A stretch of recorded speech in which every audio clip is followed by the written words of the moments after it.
Tata Capital has filed for mega IPO with SEBI amounting to around 15,000 crore plus. But this is filed via confidential route wherein the DRHP prospectus, which captures all the information regarding the company, financials of the company, the crucial information, the confidential information, all this does not become public until and unless SEBI gives nod to the company for launching of the IPO. Also, if at any point of time company decides to withdraw from the IPO, then also the information does not get leaked. So Tata Capital is the eighth company who is filing via confidential route. Earlier, Oyo, Swiggy, Vishal Megamart, many had filed via this route. The company obviously does not want at this point of time, when the market is very volatile, its information to be leaked. But however, this was the time when it has to file for the IPO, because as per the RBI norm came last year, all the upper layer NBFCs must file for the IPO, and under this category, Bajaj Housing Capital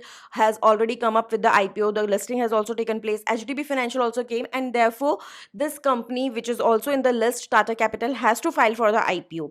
If we talk about current shareholding, the current shareholding is of 92.83% held by Tata Sons, and the remaining is held by IFC, which is major investor in the company, and rest by the Tata Sons and different entities of Tata Group. So now, if we talk about after this IPO, what would be the scenario? So this IPO is a combination of fresh issue wherein 230 million shares would be launched, and it is also offer for sale wherein Tata Sons would dilute its shareholding, and also IFC, which is major shareholder, would also dilute its shareholding. Tata Sons still is believed that after the launch of this IPO also, the minimum shareholding which Tata Sons would hold would be 75%. So looking forward for approval and launching of this IPO of Tata Capital.